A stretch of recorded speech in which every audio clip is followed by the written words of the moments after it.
इससे पहले वाली वीडियो में हम डिस्कस कर चुके हैं इलेक्ट्रिक फील्ड के सारे कॉन्सेप्ट्स। आज हम डिस्कस कर रहे हैं एनसीईआरटी के एग्जाम्पल्स। तो आज हम एनसीईआरटी का एग्जाम्पल नंबर 1.8 और 1.9 डिस्कस करते हैं। स्टार्ट करते हैं 1.8 से। Example number 1.8, an electron falls through a distance of 1.5 centimeter in a uniform electric field of magnitude 2.0 into 10 to the power 4 Newton per Coulomb. The direction of the field is reversed, keeping its magnitude unchanged, and a proton falls through the same distance. Compute the time of fall in each case. Contrast the situation with that of free fall under gravity. Question में हमको क्या बोला है कि एक electron है, वो 1.5 centimetre distance से फॉल कर रहा है यूनिफॉर्म इलेक्ट्रिक फील्ड में, जिसका मैग्नीट्यूड हमको गिवन है 2.0 into 10 to the power 4 newton per coulomb. इस टाइप का क्वेश्चन डिस्कस करने से पहले हम एक कॉन्सेप्ट समझ लेते हैं। जैसे कि अगर हमारे पास एग्जाम्पल नंबर 1.8, अगर हम बात कर रहे हैं यूनिफॉर्म इलेक्ट्रिक फील्ड की, तो यूनिफॉर्म इलेक्ट्रिक फील्ड किस तरह से बनाई जाती है? इस तरह से एक ली जाती है पॉजिटिवली चार्ज प्लेट और यहाँ पर यूनिफॉर्मली डिस्ट्रीब्यूटेड है नेगेटिव चार्ज हमारी नेगेटिव चार्ज प्लेट पे। ठीक, तो अब हमने यहाँ पर क्या देखा, एक प्लेट में ऊपर पॉजिटिव चार्जेस हैं, नीचे नेगेटिव चार्जेस हैं। ठीक, इलेक्ट्रिक फील्ड हमेशा कहाँ से निकलती है, हमने डायरेक्शन देखा था हमारे प्रीवियस वीडियो में। इलेक्ट्रिक फील्ड का डायरेक्शन होता है फ्रॉम पॉजिटिव चार्ज, है ना, और जाती कहाँ पर है, एंटर करती है नेगेटिव चार्ज। तो यहाँ पर भी हमारी इलेक्ट्रिक फील्ड निकलेगी कहाँ से, पॉजिटिव चार्ज से, और एंटर करेगी नेगेटिव में। मतलब ये हो गया हमारा डायरेक्शन ऑफ इलेक्ट्रिक फील्ड। किसकी वजह से? इन दो चार्ज प्लेट की वजह से, जो कि डायग्राम हमको ऑलरेडी गिवन है। एक सेकेंड। ओके, तो हमने जो फर्स्ट वाला बनाया वो बी के लिए है, हम लिख लेते हैं। ये वाला डायग्राम हमारा बी का है और ए में हमको क्या बोला है, ऊपर हमारी नेगेटिवली चार्ज प्लेट है और नीचे पॉजिटिव चार्ज। इसमें डायरेक्शन ऑफ इलेक्ट्रिक फील्ड कैसा होगा, फ्रॉम पॉजिटिव टू नेगेटिव, यानी कि ये डायरेक्शन हो जाएगा इलेक्ट्रिक फील्ड का। ठीक है,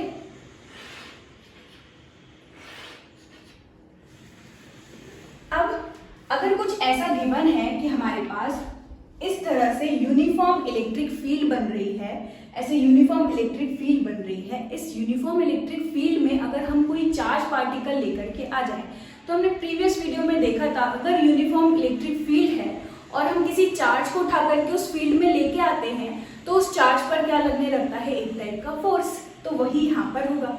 जैसे कि हमको बोला है कि ए वाले में जो फर्स्ट वाला है डायग्राम, उसमें इलेक्ट्रिक फील्ड बनी हुई है कुछ इस तरह से। डायरेक्शन कैसा है, from positive plate to the negative plate. ठीक, अब इसी में ही यहाँ पर एंटर करवा दिया हमने किसको, एक इलेक्ट्रॉन को। ठीक, कितने डिस्टेंस पर, ये इलेक्ट्रॉन कुछ यहाँ पर है, ये हमारा इलेक्ट्रॉन कितने डिस्टेंस पर है, ये 1.5 सेंटीमीटर।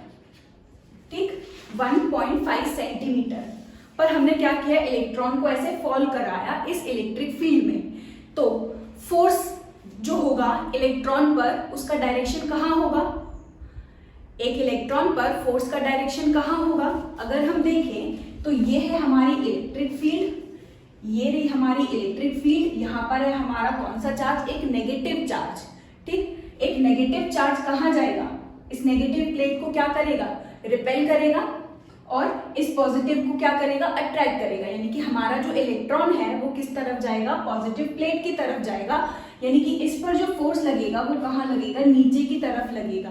फोर्स इस पर, इस इलेक्ट्रिक फील्ड की वजह से कैसा लगेगा, नीचे की तरफ। यहाँ पर जो कॉन्सेप्ट है वो क्या है कि अगर हमारे पास ऐसे यूनिफॉर्म इलेक्ट्रिक फील्ड बनी हुई है, ठीक, इसमें अगर हम एक नेगेटिव चार्ज पार्टिकल लेकर के आए, तो इस नेगेटिव चार्ज पार्टिकल पर फोर्स किस डायरेक्शन में लगेगा, in the direction of electric field लगेगा, या फिर in opposite to the direction of electric field लगेगा। इसका आंसर है, क्योंकि ये इलेक्ट्रॉन जो है ये कैसा होता है, नेगेटिवली चार्ज, है ना, और इलेक्ट्रिक फील्ड का डायरेक्शन ये है। इसका क्या मतलब है, इलेक्ट्रिक फील्ड निकली पॉजिटिव चार्ज से, जा रही होगी कहाँ पर, नेगेटिव चार्ज में। तो हमारा इलेक्ट्रॉन नेगेटिव की तरफ तो जाएगा नहीं, ये इसको क्या करेगा, रिपेल, यानी कि ये कहाँ मूव करेगा, इस पॉजिटिव की तरफ। तो हमारा जो यहाँ पर इलेक्ट्रॉन है वो किस तरफ जाएगा, कुछ इस तरफ। अगर ये इलेक्ट्रिक फील्ड का डायरेक्शन है तो ये डायरेक्शन हो गया हमारे इलेक्ट्रॉन का, यानी कि यूनिफॉर्म इलेक्ट्रिक फील्ड में एक इलेक्ट्रॉन को अगर हम डालेंगे तो वो कहाँ जाएगा, in opposite to the direction of electric field, जैसे कि हमने यहाँ देखा। ठीक, इधर ही अगर हम बात करें ये डायरेक्शन, ठीक, ये हमारी इलेक्ट्रिक फील्ड का डायरेक्शन। अब इसमें हम इलेक्ट्रॉन की जगह लेकर के आते हैं एक प्रोटॉन को, ठीक है, इसको हम मान लेते हैं ये हमारा क्या है, प्रोटॉन। तो जैसे ही यहाँ पर प्रोटॉन एंटर होगा, अब क्योंकि इलेक्ट्रिक फील्ड निकलती कहाँ से है, पॉजिटिव में, जाएगी कहाँ पर, नेगेटिव की तरफ जा रही होगी। तो ये पॉजिटिव पॉजिटिव को क्या करेगा, रिपेल, और ये पॉजिटिव नेगेटिव को क्या करेगा, अट्रैक्ट, यानी कि इस बार जो हमारा प्रोटॉन है उसका डायरेक्शन कहाँ हो गया, इस तरफ। यूनिफॉर्म इलेक्ट्रिक फील्ड में एक पॉजिटिव चार्ज जो होता है वो मूव करता है in the direction of electric field, और जो नेगेटिव चार्ज होता है वो मूव करेगा in opposite to the direction of electric field. बस यही कॉन्सेप्ट हमें यहाँ पर यूज करना है। ठीक, तो फर्स्ट वाले केस में हमारी इलेक्ट्रिक फील्ड है पॉजिटिव से नेगेटिव की तरफ, इसमें लिया है हमने एक इलेक्ट्रॉन, और जो सेकेंड वाला है, सेकेंड वाले में हमारी जो इलेक्ट्रिक फील्ड का डायरेक्शन है वो बस चेंज कर दिया, इलेक्ट्रिक फील्ड का डायरेक्शन क्या कर दिया, ऐसे चेंज कर दिया, और इसमें एंटर करवाया है एक प्रोटॉन को। ठीक है, यहाँ पर एक प्रोटॉन लिया है। ठीक, आगे क्या बोल रहे हैं, अगर यूनिफॉर्म इलेक्ट्रिक फील्ड का मैग्नीट्यूड कितना है, 2.0 into 10⁴ Newton per coulomb, compute the time of fall in each case. इसमें हमें क्या करना है, टाइम ऑफ फॉल कैलकुलेट करना है, मतलब कि ये इलेक्ट्रॉन यहाँ से लेके यहाँ तक कितने टाइम में पहुंचेगा, और ये जो प्रोटॉन है वो ऊपर से यहाँ नीचे तक कितने टाइम में पहुंचेगा, हमको सिर्फ ये टाइम कैलकुलेट करना है। यहाँ पर अगर हम देखें तो ये जो इलेक्ट्रॉन है ये चल रहा है, कुछ डिस्टेंस कवर करेगा, जब ऊपर से लेके यहाँ नीचे तक पहुंचेगा तो ये कुछ डिस्टेंस कवर करेगा, कितना, 1.5 सेंटीमीटर। ठीक, देखें तो इस पर एक टाइप का फोर्स भी लग रहा है। कौन सा फोर्स लग रहा है, जो कि इलेक्ट्रिक फील्ड इस पर लगा रही होगी। Force is equal to QE, है ना। प्रीवियस वीडियो में हमने देखा था कि इलेक्ट्रिक फील्ड में अगर कोई चार्ज रखा हुआ है तो उस पर जो फोर्स होता है वो कितना लगता है, electric field times of charge. ठीक, तो यहाँ पर अगर हम इलेक्ट्रॉन को देखें तो ये इलेक्ट्रॉन पर क्या लग रहा होगा, एक टाइप का फोर्स लग रहा होगा। उस फोर्स की वजह से इलेक्ट्रॉन ऊपर से यहाँ नीचे तक पहुंचेगा, यानी कि कुछ डिस्टेंस कवर करेगा, कितना, 1.5 सेंटीमीटर। ठीक, टाइम हमको कैलकुलेट करने के लिए बोला है। ठीक है, तो यहाँ पर हमने क्या देखा, फोर्स लग रहा है, टाइम की जरूरत है ना, और डिस्टेंस हमको दिया हुआ है।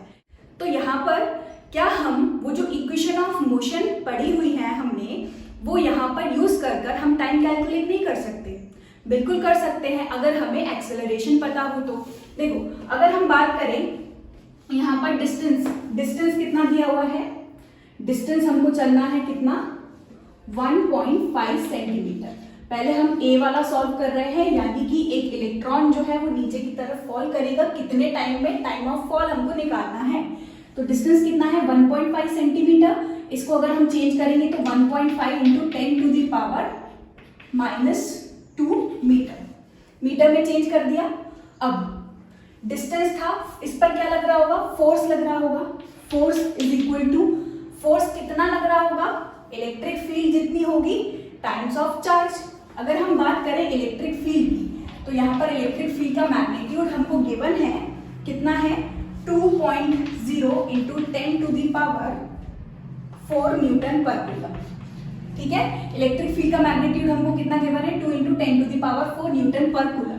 फोर्स निकालेंगे कैसे, E, इलेक्ट्रिक फील्ड कितनी है, 2 इंटू 10⁴ इंटू चार्ज किस पर, हमारे इलेक्ट्रॉन पर। तो एक इलेक्ट्रॉन है, इलेक्ट्रॉन का चार्ज कितना होता है, 1.6 into 10⁻⁻⁹, 1.6 into 10⁻⁻⁹।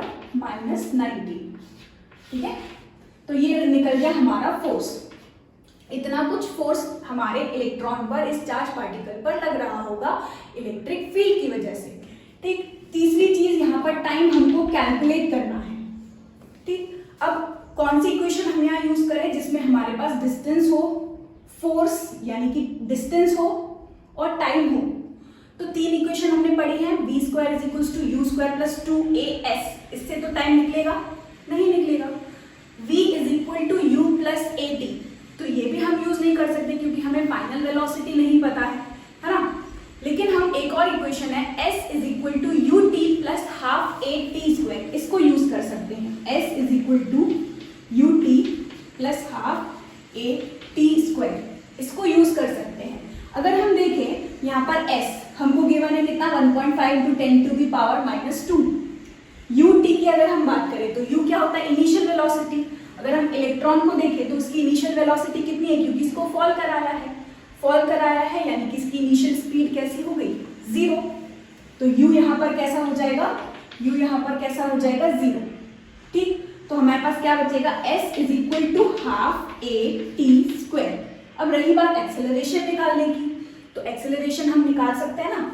Force is equal to क्या होता है, मास इनटू एक्सेलरेशन, या फिर acceleration is equal to force per unit mass of electron. Acceleration on electron is equal to force on electron per unit mass of electron. तो force हमें already पता है कितना है, 2 into 10 to the power 4 into 1.6 into 10 to the power minus 19 upon में mass of electron कितना होता है 9.1 into 10 to the power minus 31। बस इसको सॉल्व कर देंगे। तो यहाँ पर देखो अब वैल्यू पुट करते हैं हम, s कितना है 1 अच्छा इसको हम टाइम के रिलेशन में, हमें टाइम निकालना है ना, तो सारी वैल्यूज को इधर ले आएंगे तो हमको क्या मिलेगा, टाइम का square is equal to 2 into S divided by A, ये निकलेगा।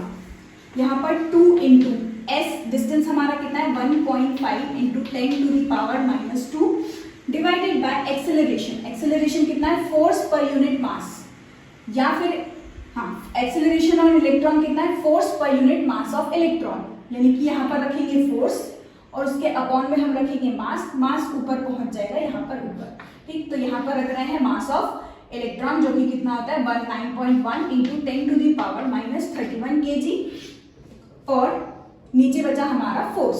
तो फोर्स कितना है 2 into 10 to the power 4 into 1.6 into 10 to the power minus 90। अब इसको अप्रोक्सीमेटली हम सॉल्व करके देखते हैं। तो ये 2 से 2 कैंसिल, ठीक, 1.5 अप्रोक्सीमेटली 1.6 को हम ले लेते हैं सेम, तो ये इससे कैंसिल हो गया। यहाँ पर सिर्फ हम अप्रोक्सीमेट आंसर निकालने की कोशिश कर रहे हैं, ठीक है। तो अब देखो हमारे पास क्या बच रहा है, 10 to the power 4 into 10 to the power minus 19, minus 19 में से 4 गया, कितना बचेगा minus 15, 10 to the power minus 15, ये ऊपर उठ के पहुंचेगा तो ऊपर हो जाएगा 10 टू दी पावर प्लस 15। तो हमारे पास क्या बच रहा है 9.1 into 10 to the power 31, 32, 33 minus 33 और नीचे से ऊपर आया है 10 टू दी पावर 15। ठीक, इसको अप्रोक्सीमेटली हम क्या मान सकते हैं, हाँ 9.1 into 10 to the power minus 33 minus 15, इसको सॉल्व करेंगे तो कितना निकलेगा माइनस 80। और यहाँ हमारा चल रहा है टाइम का स्क्वायर, और इसका रूट ले लेंगे अगर हम, तो इसको 9.1 को अप्रोक्सीमेटली अगर हम 9 ले लें और इसका रूट निकालें, ठीक, इसका हम यहाँ पर रूट निकालते हैं, ठीक है। तो 9 का रूट कितना निकल जाएगा अप्रोक्सीमेटली 3 इंटू और 10 की पावर 18 का क्या निकल जाएगा 10 की पावर माइनस 9 सेकेंड। तो ये हमारा जो है टाइम निकल के आ गया। किसका है ये time, time of fall for electron, ठीक है। इसी तरीके से हम बी वाला भी सॉल्व कर सकते हैं, प्रोटॉन के लिए निकाल सकते हैं। बस इसमें क्या चेंज हो जाएगा, सेम यही रहेगा, बस यहाँ पर टाइम ऐसे ही निकलेगा 2 इंटू डिस्टेंस अपॉन एक्सेलरेशन में, बस ये जो एक्सेलरेशन में मास ऑफ इलेक्ट्रॉन लिया है हमने, उसकी जगह पर हम क्या ले लेंगे मास ऑफ प्रोटॉन। ठीक, बस एक्सेलरेशन चेंज हो जाएगा हमारे बी वाले में, acceleration of proton is equal to force on proton divided by mass of proton. ठीक, फोर्स भी यही रहेगा 2 into 10 to the power 4 into charge on proton कितना होता है 1.6 into 10 to the power minus 19, है ना, और divided by mass of proton जो कि कितना होता है 1.67 into 10 to the power minus 27 kg। ठीक, तो प्रोटॉन का जो टाइम निकलेगा वो approximately 0.3 into 10 to the power minus 7 second. ठीक है। और अगर हम इन दोनों के टाइम को कंपेयर करें तो हमारा जो प्रोटॉन है वो ज्यादा टाइम ले रहा है और हमारा जो इलेक्ट्रॉन है वो प्रोटॉन के कंपैरिजन में कम टाइम ले रहा है। 10 टू द पावर -9 कैसा होता है, स्मॉल, और 10 टू द पावर -7 कैसा होता है, ग्रेटर। यानी कि हमको यहाँ से समझ में आ रहा है time of fall for proton is greater than time of fall for electron, है ना। लेकिन अगर हम इस सिचुएशन को कंपेयर करें एक्सेलरेशन ड्यू टू ग्रेविटी से, ठीक है, एक्सेलरेशन ड्यू टू ग्रेविटी से, यानी कि अगर हम यहाँ पर देखें कि यहाँ पर तो फोर्स लग रहा है किसकी वजह से, इलेक्ट्रिक फील्ड की वजह से, और अगर यहाँ पर इलेक्ट्रिक फील्ड की जगह पर एक्सेलरेशन ड्यू टू ग्रेविटी को हम कंसीडर करें ग्रेविटी की वजह से, तो यहाँ जो एक्सेलरेशन है उसकी जगह पर बस क्या आ जाएगा, जी। तो हमारा जो टाइम का फॉर्मूला निकलेगा, वो यहाँ से कुछ ऐसा हो जाएगा, t² is equal to 2 into S upon G, या फिर टाइम जो होगा वो क्या हो जाएगा, √2s अपॉन जी, ठीक। तो हमारा इस केस में एक्सेलरेशन को खोलेंगे तो फोर्स और पर यूनिट मास, यहाँ रखाएगा फोर्स और ऊपर पहुंचेगा मास। अगर हम इलेक्ट्रोस्टैटिक फोर्स से देखें तो इलेक्ट्रोस्टैटिक फोर्स जो है वो एक्सेलरेशन पे डिपेंड कर रहा है। इलेक्ट्रोस्टैटिक फोर्स में हमारा जो एक्सेलरेशन है वो मास पर डिपेंड कर रहा है, लेकिन जब हम ग्रेविटेशनल फोर्स की बात कर रहे हैं, एक्सेलरेशन ड्यू टू ग्रेविटी रख रहे हैं, तो एक्सेलरेशन ड्यू टू ग्रेविटी मास पे डिपेंड नहीं करता। ये जो जी की वैल्यू है ये तो कैसी होती है, कांस्टेंट, है ना, 9.8 मीटर पर सेकेंड स्क्वायर। तो जी की वैल्यू कैसी हो गई, कांस्टेंट। तो अगर हम इस सिचुएशन को कंपेयर करें एक्सेलरेशन ड्यू टू ग्रेविटी से, यानी कि एक्सेलरेशन की जगह पर हमने रख दिया जी, इलेक्ट्रॉन और प्रोटॉन दोनों के लिए कैसी होगी, कांस्टेंट, है ना। तो जो टाइम ऑफ फॉल होगा इलेक्ट्रॉन के लिए भी और प्रोटॉन के लिए वो कैसा आएगा, इक्वल आएगा। बस यही हमको बताना है, ठीक है। तो इस क्वेश्चन में हमने क्या किया, सबसे पहले time of fall for electron निकाला, ठीक। अब टाइम ऑफ प्रोटॉन जो है वो आप निकाल लेना, बिल्कुल एज इट इज है, बस आपको क्या रखना है, मास ऑफ प्रोटॉन रखना है। आंसर कितना आएगा, 1.3 इंटू 10 टू द पावर -7। ये टाइम कैसा है, ज्यादा as compare to time of fall of electron, ठीक है। इससे हमको क्या समझ में आ रहा है कि इलेक्ट्रिक फील्ड की वजह से जो एक्सेलरेशन आता है वो एक्सेलरेशन कैसा है, इलेक्ट्रॉन पर अलग लगेगा, प्रोटॉन पर अलग लगेगा, उन दोनों के मास की वजह से। फिर हमको बोला था कि इस सिचुएशन को कंपेयर करना है free fall due to acceleration due to gravity. तो हमने कंपेयर किया तो हमको क्या समझ में आया कि time of fall due to acceleration due to gravity is equal for both electron and proton, ठीक है। और अगर हम एक्सेलरेशन निकाल लें, यहाँ पर ऐसे अलग से एक्सेलरेशन निकाल कर सॉल्व करें, है ना, तो एक्सेलरेशन जो होगा वो किसका ज्यादा होगा। यहाँ पर हमको समझ में आ रहा है एक्सेलरेशन और मास दोनों कैसे हैं, इनवर्सली प्रोपोर्शनल है। यानी कि अगर हम देखें मास ऑफ प्रोटॉन कैसा होता है, ज्यादा, 1.67 इंटू 10 टू दी पावर -27, और मास ऑफ इलेक्ट्रॉन कितना होता है, 9.1 इंटू 10 टू दी पावर -31। तो मास ऑफ इलेक्ट्रॉन कैसा है, कम, मास ऑफ प्रोटॉन कैसा है, ज्यादा। जिसका मास ज्यादा उसका एक्सेलरेशन कैसा होगा, कम। और अगर हम एक्सेलरेशन निकाल के देखें, एक्सेलरेशन ड्यू टू प्रोटॉन, यहाँ पर हम रखेंगे फोर्स ऑन प्रोटॉन कितना आएगा, यही इलेक्ट्रिक फील्ड कितनी है, 2 into 10 to the power 4 into 1.6 into 10 to the power -19 divided by mass of proton कितना होता है, 1.6 into 10 to the power -27 kg। और उस फैक्टर को जब हम डिवाइड करेंगे तब हमको जो रिजल्ट मिलेगा वो मिलेगा 1.9 into 10 to the power 12 metre per second square, ठीक है। तो एक्सेलरेशन ड्यू टू प्रोटॉन कितना मिल रहा है हमको, 1.9 into 10 to the power 12 metre per second square, जो कि बहुत ही ज्यादा बड़ा फैक्टर है as compare to acceleration due to gravity on proton. एक प्रोटॉन पर एक्सेलरेशन इलेक्ट्रिक फील्ड की वजह से कितना है, 1.9 इंटू 10 टू दी पावर +12, और ग्रेविटी की वजह से कितना एक्सेलरेशन है, 9.8। इसलिए हम इसको क्या करते हैं, इग्नोर कर देते हैं। Acceleration due to gravity on proton को हम क्या कर देते हैं, इग्नोर कर देते हैं, क्योंकि यहाँ जो एक्सेलरेशन लग रहा है इलेक्ट्रिक फील्ड की वजह से वो कैसा है, बहुत ही ज्यादा है, ठीक है। इसी तरीके से हम निकाल सकते हैं एक्सेलरेशन ऑन इलेक्ट्रॉन, वो कितना आएगा 3.2 इंटू 10⁻15 निकलेगा, है ना। उस पे तो एक्सेलरेशन कैसा होगा, और भी ज्यादा होगा, ठीक है। तो इस क्वेश्चन में बस इतना ही था। इसके बाद देखते हैं हम एग्जाम्पल नंबर 1.9। तो अब देखते हैं एग्जाम्पल नंबर 1.9। क्वेश्चन है 2 point charges Q1 and Q2 of magnitude plus 10⁸ coulomb and minus 10⁸ coulomb respectively are placed 0.1 meter apart. Calculate the electric field at point A, B and C as shown in the figure. देखो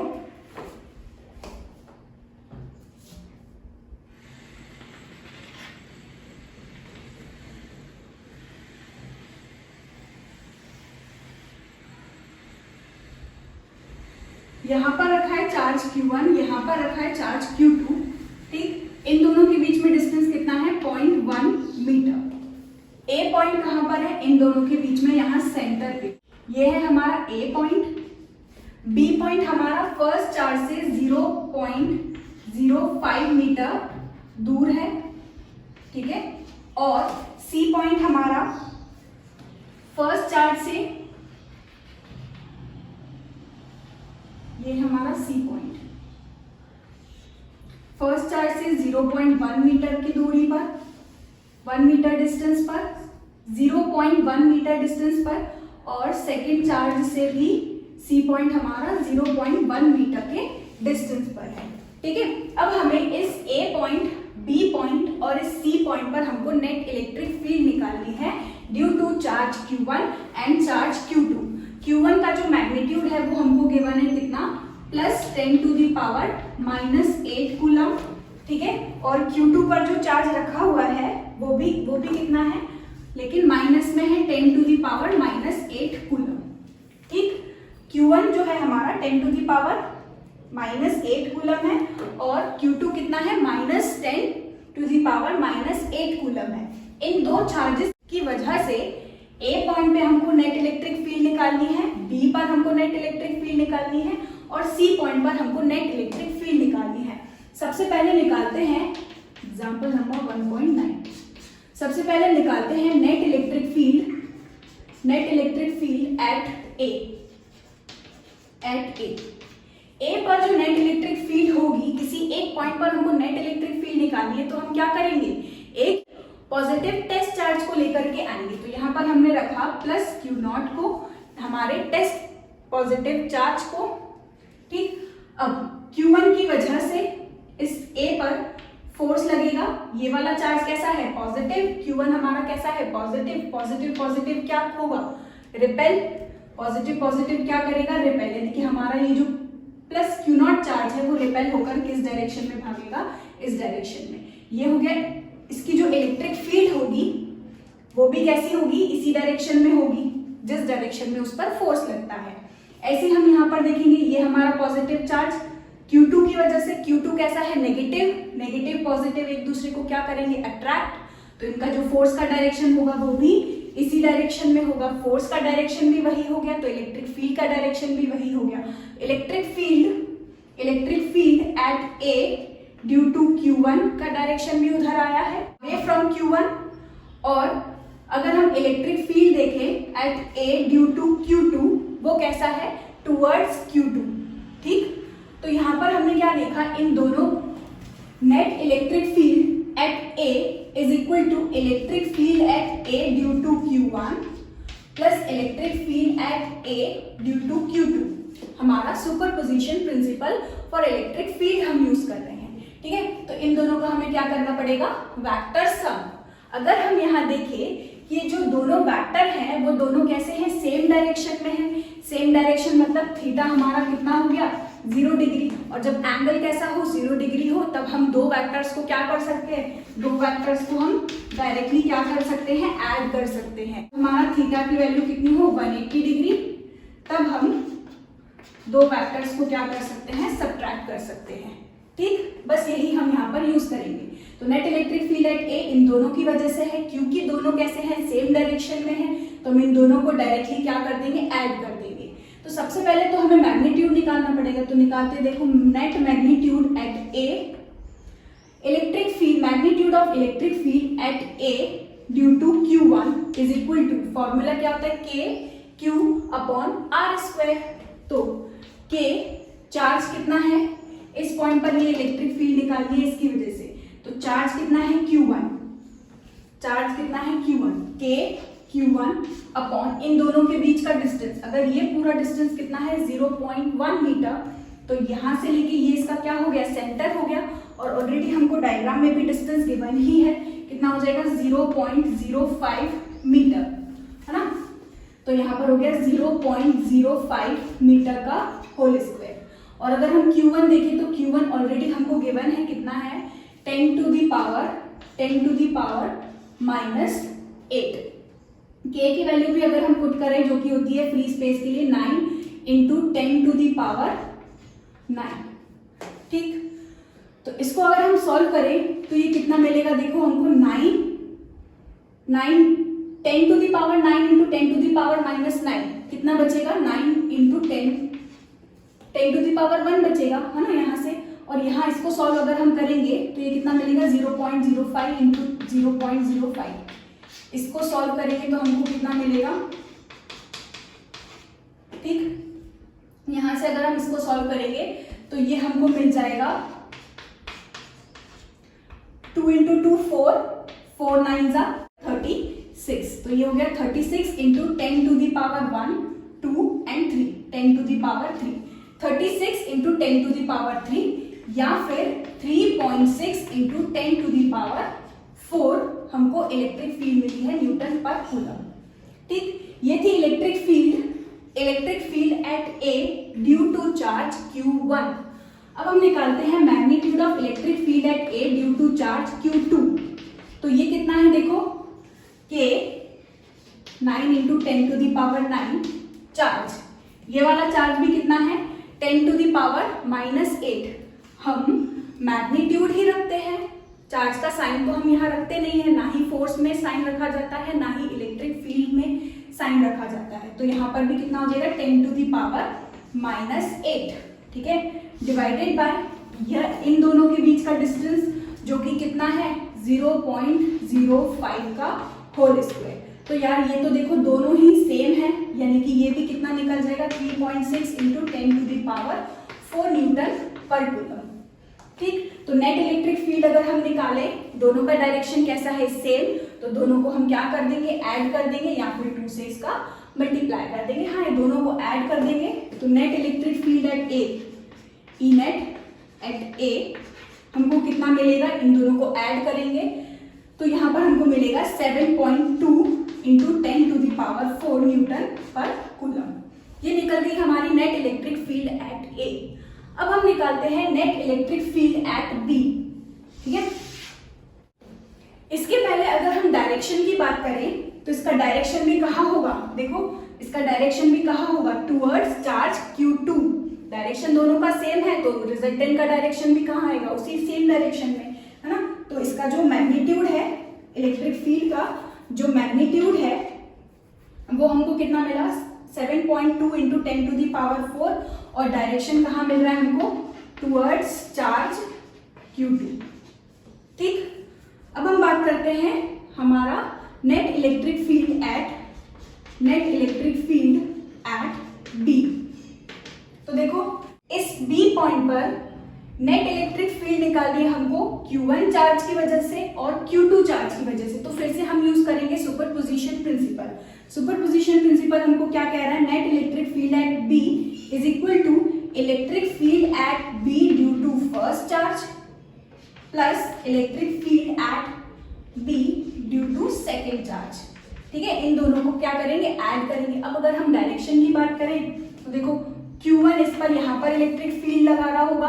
direction की बात करें तो जिस point पर हमको electric field पता करनी है वहां पर हम लेके आते हैं किसको, यूनिट पॉजिटिव टेस्ट चार्ज को। तो लेके आए प्लस Q0, प्लस प्लस एक दूसरे को क्या करेगा, रिपेल, यानी कि ये डायरेक्शन हो जाएगा electric field at B due to first charge, ठीक है।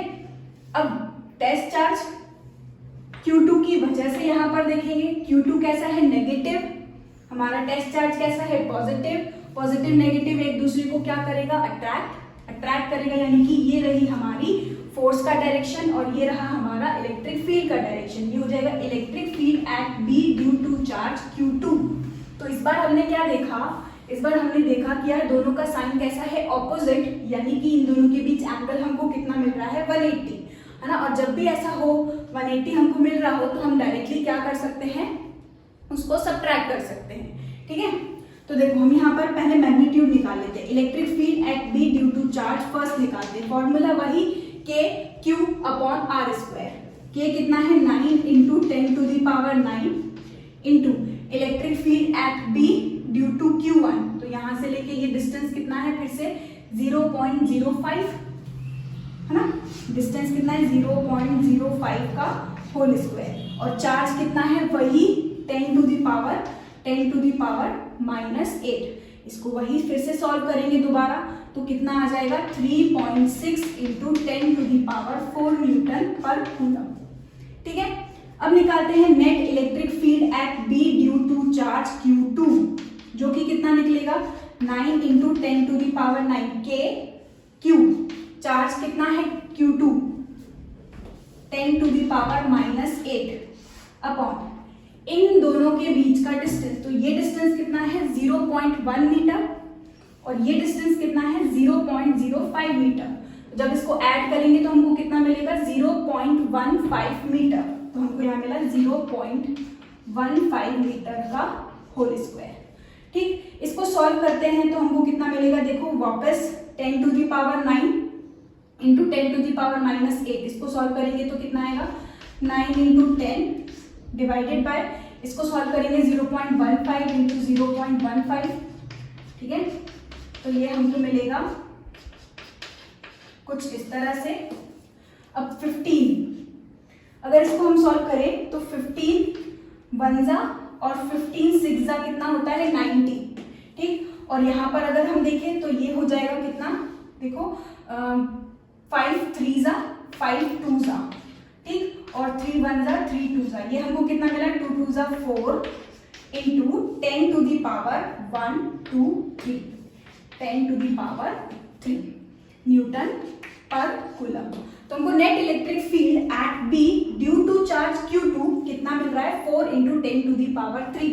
अब देखो ये हमको एक इलेक्ट्रिक फील्ड मिली है, एक हमको इलेक्ट्रिक फील्ड ये मिली है, क्योंकि इन दोनों का डायरेक्शन कैसा है, ऑपोजिट में हम डायरेक्टली दोनों को क्या कर सकते हैं, सब्ट्रैक्ट। यानी कि अब अगर हमें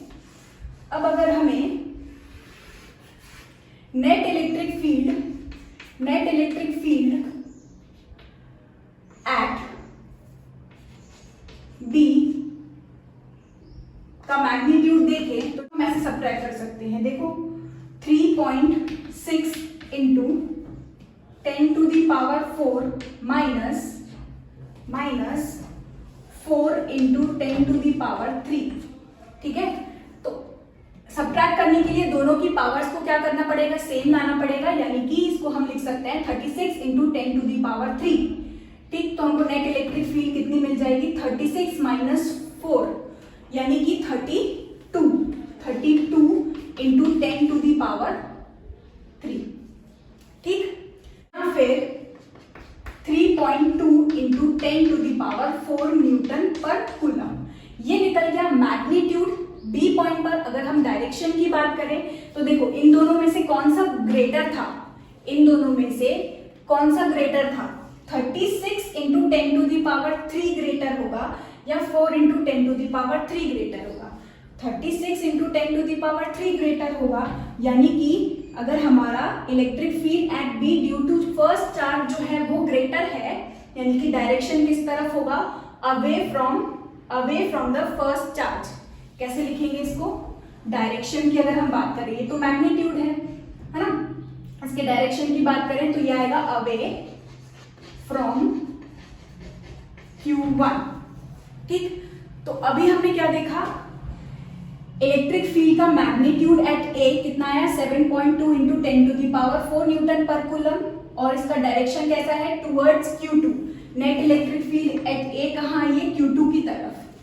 एट पॉइंट बी हमने देखा नेट इलेक्ट्रिक फील्ड कितनी आई है, देखो 3.2 इंटू 10 टू दी पावर 4। इसके डायरेक्शन की बात की तो ये कहाँ आ रहा है, अवे फ्रॉम द, यानी कि इस डायरेक्शन में। ये इसका इन दोनों का नेट होगा, ये डायरेक्शन, ठीक है। ये होगा इन दोनों का डायरेक्शन कैसा आ रहा है, अवे फ्रॉम चार्ज Q1। इसको हम वैसे भी सॉल्व कर सकते हैं वो फॉर्मूला यूज कर जैसे कि हम सुपरपोजिशन में यूज कर रहे हैं।